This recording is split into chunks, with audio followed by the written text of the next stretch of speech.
ITI की सभी subject की प्रिपरेशन करने के लिए और सीबीटी एग्जाम पास होने के लिए सब्सक्राइब करें हमारे चैनल को और सबसे पहले नोटिफिकेशन पाने के लिए दबाएं इस बेल आइकन को। नमस्कार दोस्तों, स्वागत है आप सभी का यूट्यूब पर और आप लोग देख रहे हैं आईटीआई अपडेट्स। और एक और बड़ी यहाँ पर रेलवे की नई अप्रेंटिसशिप आ चुकी है जो कि आईटीआई पास छात्रों के लिए। तो सभी सेकेंड ईयर के जो छात्र यहाँ पर पास हो चुके हैं ये अप्रेंटिसशिप जरूर देखें, क्योंकि लगभग बहुत बड़ी यहाँ पर अप्रेंटिसशिप निकल कर आ रही है जो कि लगभग 3366 वैकेंसीज निकल आ चुकी है और ये भी आपको कोलकाता में करने को आपको मिलने वाली है। तो वीडियो के साथ बने रहे दोस्तों, आपको मैं यहाँ पर सारी चीज़ें डिटेल में बताने वाला हूँ। आप इसको फॉर्म किस तरह से अप्लाई करना है, क्या क्या चीज़ें इसमें ज़रूरी है और आप यहाँ पर जाके किस तरह से अपना यहाँ पर नंबर लगा सकते हैं, ऑनलाइन फॉर्म किस तरह से भर सकते हैं। तो चलिए मैं लेके चलता हूँ आपको इनकी वेबसाइट के ऊपर और सारी डिटेल्स में हम जानकारी यहाँ पर देखेंगे। तो सिंपली सबसे पहले आपको आ जाना है इस वाली वेबसाइट के ऊपर, ठीक है। ये जो यहाँ पर देख लीजिएगा, ये यहाँ पर लिंक मैं आपको दे दूंगा। तो यहाँ पर आपको नीचे आ जाना है। लगभग नोटिस इन ईयर 2021-22 का आप यहाँ पर देख सकते हैं और लगभग यहाँ पर नोटिफिकेशन एंगेजमेंट अप्लाई के लिए आपको यहाँ पर दिखाई दे रहा होगा, ठीक है। अब देखिए जो यहाँ पर नोटिस आ चुका है इसके ऊपर हम पहले वाले के ऊपर क्लिक करेंगे यहाँ पर, तो यहाँ पर सीधे तरह पे पीडीएफ यहाँ पर डाउनलोड होना शुरुआत हो जाएगी। तो लगभग पीडीएफ ओपन होने के बाद भी मैं आपको यहाँ पर चीज़ें जो दिखाने वाला हूँ, समझाने वाला हूँ, यहाँ पर आप देख सकते हैं। तो लगभग आपको यहाँ पर चीज़ें देखनी चाहिए जो कि यहाँ पर नोटिस निकल कर आ रहा है। लगभग की डेट ऑफ पब्लिकेशन वेबसाइट्स यहाँ पर आप देख लीजिए 29 जो यहाँ पर मार्च महीना है यहाँ पर शुरुआत हो चुकी है। Opening date and time online application करने की ये यहाँ पर शुरुआत हो जाएगी 11 अप्रैल से और इसकी क्लोजिंग डेट होगी लगभग 10 मई। मार्च अप्रैल मई मतलब यार बहुत टाइम है, ठीक है। डेट ऑफ पब्लिकेशन 29 आज ही हो चुका है लगभग, तो कल से मतलब 11 तारीख से लेके ये शुरुआत हो जाएगी, यहाँ पर ध्यान में रखिएगा। और बहुत सारी ट्रेड वाइज यहाँ पर वैकेंसीज है क्योंकि बहुत ज़्यादा बड़ी पोस्ट है यहाँ पर। तो होवराव डिवीज़न है यहाँ पर फर्स्ट वाला, वहाँ पर भी वैकेंसी निकल कर आ रही है। तो यहाँ पर देख लीजिए कितनी सारी वैकेंसीज है एक ही यहाँ पर। तो लगभग टोटल वैकेंसीज यहाँ पर निकल कर आ रही है एक ही सेक्शन में, ये है लगभग 659 वैकेंसीज है यहाँ पर। तो लगभग एक नंबर में देख लीजिए फिटर के लिए कितनी है 281, मतलब यार लगभग हम यहाँ पर 14 से 15 ट्रेड किसी भी आईटीआई के फुल हो जाएंगे। यहाँ पर वेल्डर ट्रेड के देख लीजिए 61 है, 9 मैकेनिकल व्हीकल डीजल मैकेनिकल के 17 है, 9 इलेक्ट्रिशियन के 220 है। तो मतलब यहाँ पर ज़्यादा पर फोकस किया जाता है इलेक्ट्रिशियन और फिटर को, क्योंकि यही छात्र ज़्यादातर लगते हैं यहाँ पर। लगभग देख लीजिए यहाँ पर 220 और 280 लगभग, या मैं यहाँ पर कहूँ 300 400, तो यहाँ से 600 में से 400 सीट्स तो ये दोनों दो ट्रेड को गए। तो बाकियों के भी है ट्रेड यहाँ पर आप देख सकते हैं, वायरमैन है, रेफ्रिजरेशन एयर कंडीशनिंग भी है और यहाँ पर मैकेनिक टूल मेंटेनेंस के लिए भी है। तो यहाँ पर ये भी ध्यान में रखने वाली बात होने वाली है, तो ये भी देखिएगा। ये सेक्शन है फर्स्ट, सेकंड सेक्शन में भी बहुत सारी वैकेंसी 600 के आसपास ये वैकेंसी है। सब डिवीजन है जो कि यहाँ पर सेलदार डिवीजन, सेकंड है लिलुहा डिवीजन, इन सभी में आपको फॉर्म भरते समय ये चीज़ें कर देनी है। मालदा डिवीजन भी है, यहाँ पर भी 200 पोस्ट है। यहाँ पर कंचरापारा वर्कशॉप में 200 है। मालदा डिवीजन में भी लगभग 138 है। असना नॉल डिवीजन में भी 412 है। यहाँ पर जमलपुर में वर्कशॉप में भी 667 है। रिजर्वेशन तो सभी के लिए है ही है। अब देखिए person with the benchmark disability की कोई कंडीशन नहीं होगी। ज़्यादातर छात्रों को एलिजिबिलिटी कंडीशन कौन कौन से होंगे छात्र, लगभग कम से कम आपका एज होना चाहिए 15 साल और ज़्यादा से ज़्यादा 24 होना चाहिए। ये यहाँ पर ध्यान में रखने वाली बात है। उसके बाद आप सभी को तो पता है एजुकेशनल क्वालिफिकेशन यहाँ पर देख लीजिए 10वीं पास होना चाहिए under the 10+2 education examination with minimum 50% marking for board में आपको 50% चाहिए होगी और SCVT NCVT में लगभग 50% से ऊपर ही रहोगे। अब देखिए मिनिमम एजुकेशनल क्वालिफिकेशन 8वीं पास होना चाहिए वेल्डर के लिए, sheet metal work, lineman, wireman, carpenter और पेंटर इन छात्रों के लिए, ठीक है। तो ये यहाँ पर मेडिकल फिटनेस तो हो ही जाओगे। अब देखिए मोड ऑफ सिलेक्शन आपका किस तरह से होगा। Selection candidate slot of unit eastern railway will be done of basis merit prepared for respect all eligible candidate who apply against the notification.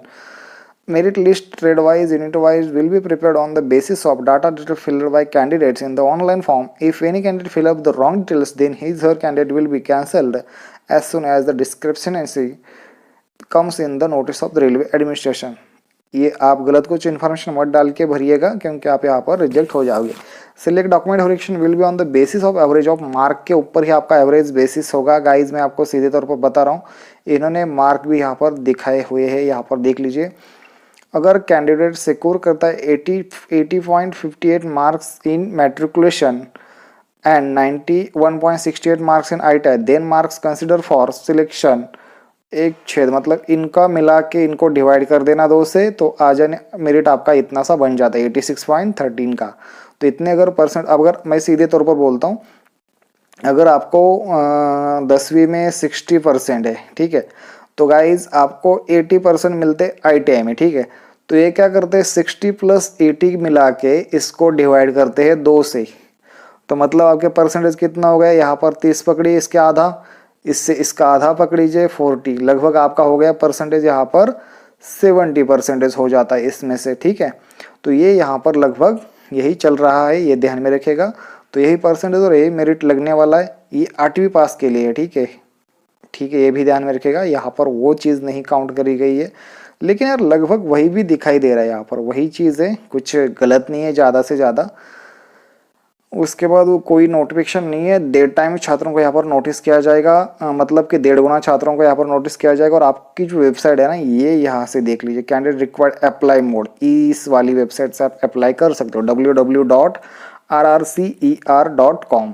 तो ये वाली लिंक मैं डिस्क्रिप्शन में डाल दूंगा, जहाँ पर आपको हमारा टेलीग्राम का लिंक मिल जाएगा। तो गाइज अगर आपको ये वाला फॉर्म भर देना है 11 अप्रैल से, तो गाइज मेरे नंबर पे कांटेक्ट कीजिएगा 9960998047, ये है मेरा नंबर। तो मैं यहाँ पर आपको अप्रेंटिसशिप के फॉर्म भी भर देता हूँ। तो यहाँ पर देखिए आपका स्कैनर फोटोग्राफ कितना होना चाहिए, 3 मंथ्स ओल्ड होना चाहिए, JPG फॉर्मेट में होना चाहिए। और आप जब जाओगे वहाँ पर तो 10 फोटो कॉपीज आपके पास होनी चाहिए, स्टैंडर्ड सिग्नेचर होनी चाहिए आपके पास, स्टैंडर्ड 8वीं और 10वीं का मार्कशीट होना चाहिए, ITI का सर्टिफिकेट होना चाहिए फ्रॉम SCVT NCVT, कम्युनिटी का सर्टिफिकेट होना चाहिए, अपना कास्ट सर्टिफिकेट PWD अगर है तो वो भी चाहिए होगा। और यहाँ पर देख लीजिए, candidate advisor take print of the fill up form, online की प्रिंट निकालनी है। ये हेल्प डेस्क में कोई ज़्यादा गरज जरूरी नहीं है, तो ये भी चीज़ें करनी है। इनवैलिड एप्लीकेशन नहीं देना है, सिग्नेचर ब्लॉक लेटर में नहीं लिखनी है, लेफ्ट थंबनेल का कोई भी यहाँ पर यूज़ नहीं करना, स्मगल ब्लर LTI ये भी नहीं, कास्ट सर्टिफिकेट गलत नहीं जाना, no repayment non payments of इसका फी भरनी है आपको, not having required educational qualification में गलत जानकारियाँ नहीं भरनी है, तभी तो आप यहाँ पर कर पाओगे। उधर कम है हावेवर 20%, यहाँ पर देख लीजिए आपको लगभग 20% यहाँ पर भी vacancies notified to fill up in level 1 recruitment. आपको यार मतलब क्या बताओ, इतना सारा यहाँ पर आपको मतलब फ़ायदा मिल रहा है आपको। Fill up in the level of recruitment हिस्टर while group D post for grade pay 1800 रुपये which shall be filled by the giving preference to course complete apprenticeship in railway. आपको यहाँ पर यार मार्क मिलने वाले यार लगभग 20% से ज़्यादा अगर आप यहाँ पर करते हो तो। और यहाँ पर देखिए form of caste certificate for SC ST के लिए डिस्ट्रिक्ट मजिस्ट्रेट के पास जाकर आपको इनमें जानकारी डाल के यहाँ पर आपको चीज़ें कंप्लीट करवानी है।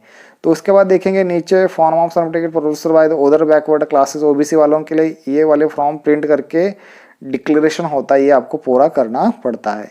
तो ये ध्यान में रखिएगा डिक्लेरेशन में क्या क्या चीज़ें, इनकम एंड एसेस सेक्शन AB EWS छात्रों के लिए है, ये है यहाँ पर ध्यान रखिएगा। तो गाइज अगर आपको मैं यहाँ पर बता रहा हूँ कि आपको जाके जो वेबसाइट दी गई है ना, मैंने जो बता रखी है, यहाँ पर जाके आपको क्या करना है, भर देना है फॉर्म। तो इसको मैं कॉपी करके आपके सामने ही यहाँ पर ओपन कर देता हूँ। तो यहाँ पर मैं आपके सामने इसको टेक्स्ट कॉपीड यू सर्चिंग हो रहा है। तो लगभग जो रेलवे की वेबसाइट होगी वही ओपन हो रही है यहाँ पर www.rcer। तो अभी थोड़ी अंडर कंस्ट्रक्शन है ये वेबसाइट, यहाँ पर ये थोड़ी देर में अगर शुरुआत होती है तो यहाँ पर आपको देखना पड़ेगा कि ये सही से अगर चलती है तो आप यहाँ पर भी अपना फॉर्म भर सकते हैं। तो यहाँ पर ये अंडर कंस्ट्रक्शन चल रही है, आपका ही काम चल रहा है इस वेबसाइट के ऊपर, तो ये थोड़ी ही दिनों में तैयार होकर आपके सामने खड़ी हो जाएगी। ये वाला प्रॉब्लम इसमें निकल कर आ रहा है। तो अभी तक इसको चालू नहीं किया गया, ये 11 अप्रैल से आपकी शुरुआत हो जाएगी, क्योंकि वेबसाइट देखिए no information available for this page, ये अभी तक अंडर कंस्ट्रक्शन है, मतलब इसका मैनेजमेंट किया जा रहा है। आप सभी को पता है एनसीईआरटी एमआईएस में भी इस तरीके की नोटिस हमें देखने को मिल रही थी। तो ये थोड़ी ही दिनों में मतलब 10 तारीख तक तो ये रेडी हो ही जाएगा। आप चेक 2 बार चेक भी कीजिएगा, मैं इसकी लिंक भी आपको डिस्क्रिप्शन में दूंगा। और अगर आपको ये वाली पीडीएफ चाहिए होगी तो आपको टेलीग्राम का लिंक मैंने डिस्क्रिप्शन में दिया गया हूँ, वहाँ पर भी आप ज्वाइन हो जाएगा इसकी पीडीएफ और आपको वो वाली लिंक जरूर मिलेगी दोस्तों। तो दोस्तों अगर आपको हमारे वीडियोस अगर पसंद आ रही है तो प्लीज चैनल को सब्सक्राइब लाइक कीजिए और आगे की वीडियोस के लिए और अपडेट्स के लिए हमारे चैनल के साथ जुड़े रहिए दोस्तों। थैंक्स फॉर वॉचिंग, मिलते हैं नेक्स्ट वीडियो में।